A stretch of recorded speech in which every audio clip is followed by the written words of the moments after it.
Hello everybody and welcome to another top 5 board gaming video. It's already the beginning of November, but you know what that means. It's time for another top 5 games that I am looking forward to playing at some point.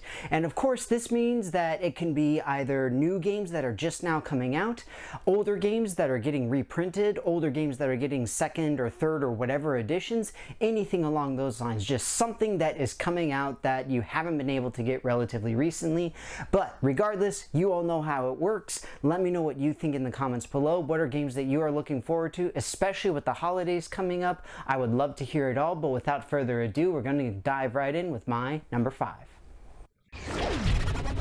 At number 5, I've got Jekyll versus Hyde, based off of I think it's a short story technically of the mysterious case of Dr. Jekyll and Mr. Hyde, where the idea is that you have one player playing as Jekyll and one playing as Hyde, and whoever takes the most tricks will essentially be winning that round. If Mr. Hyde is winning, then a marker moves towards him. If it moves all the way, then that means that Mr. Hyde wins, Dr. Jekyll transforms.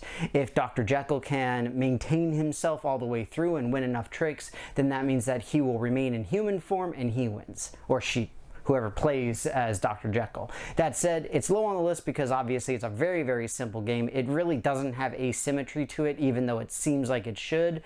But still, it's a fun theme, it's a very good story, and so still makes the list at number 5. At number 2, I've got Let's Summon Demons. I mean, Halloween is technically over, but still, it looks hilarious, and it's got this infamous picture on it for the front cover art. The idea of this particular game is that you are trying to summon demons. You start off with 3 demons, and throughout the game, you are trying to summon them by gathering up other cards, and essentially you're using those cards as resources in order to discard them so that you can summon your own demons. And the idea is that at the end of the game, you have to have all 3 of your demons summoned, as well as have a pile of souls available for you, and then you are the demon summoner who wins. Now, with this particular game, you do have a little bit more strategy because the cards that you get, the block cards, have a sort of deck building kind of vibe to them because you have to purchase them from a communal resource and stuff like that. But it's more a for fun, goofy type of theme game, or at least that's what it seems like. But still, something that would be kind of fun, something that's relatively light, and so Let's Summon Demons is my number 4. At number 3, I've got Fantastic Factories Subterfuge. Now, obviously, this is an expansion to Fantastic Factories, which is why it's just middle of the road here because it's not a full game. But still, it adds a wonderful mechanic, in my opinion, which is being able to go and disable, disarm, or hurt your opponents in their personal endeavors. The idea here is that you can hire goons to go and steal resources and other things from your opponents, and you can also outright sabotage their factories and engines that they have already built. A lot of people hate these types of mechanics, these take-that mechanics that you see in a lot of Euro-style games, but the thing is, Fantastic Factories is a wonderful game as it stands, and I personally think that Subterfuge would add a great layer of strategy to the game that is already really good. But that's me personally. Again, I know a lot of people really wouldn't like it, but regardless, Fantastic Factory Subterfuge is my number 3. At number 2, I've got Embarcadero. I believe that's how it's pronounced, but I honestly am not 100% sure.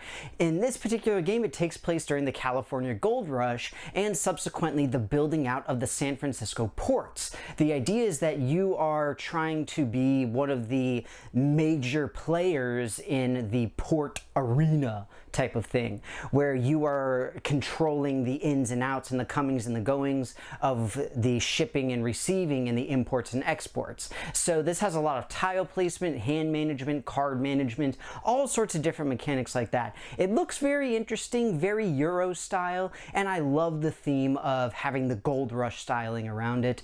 Embarcadero, my number 2. At number 1, I've got Hadrian's Wall, or Hadrian's Wall. I honestly don't know how it's pronounced. I do apologize. But this is a seemingly awesome game. Again, I have not played any of these, but this particular game is very, very cool because it has you building this actual famous wall. that actually exist, and it's still standing today, even though it was built in the ancient Roman times. The idea of this is that you are playing as a Roman general who is taking charge of a particular section of the wall. You need to build up the fortifications, you need to hire men in order to guard it, you need to provide them with entertainment, you need to do all of this kind of stuff. It's one of these games where you have a lot of different things that you need to get done, and you have to balance out what needs to get done more versus others and all of this sort of thing. And it seems like you're collecting victory points, maybe a little bit of worker placement, something along those lines. There's not a huge amount of information about it, but for me personally, I love the historical context, especially because this is a wall that has literally stood from the time of the ancient Romans up until now. There are still pieces of this wall that exist and are standing. So very, very interesting. And that said, number one is Hadrian's Wall, or Hadrian's Wall, however it's pronounced. Well, everybody, that's it for me. I hope that you enjoyed this November installment of 5 more games that I'm looking forward to and will probably never play. Now, of course, we're winding down on convention season, the holidays are coming up, and so we're going to start seeing a lot of newer games hit shelves and hopefully get into retail, but we do have freight shipping issues because of COVID and all of this kind of stuff still going on, so it might be kind of tough to get especially the newer release games, but at the same time, that doesn't mean that we can't think about things coming up for the years to come and leave a little note in a gift that says, hey, you've got this game on the way.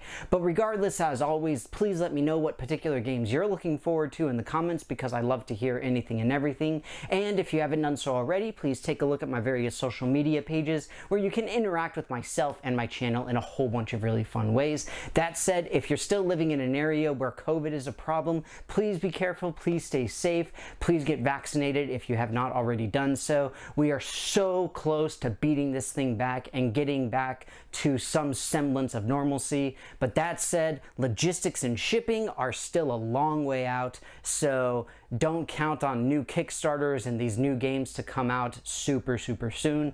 But either way, thank you so much for watching. Hope you enjoyed the video, and I will see you next time.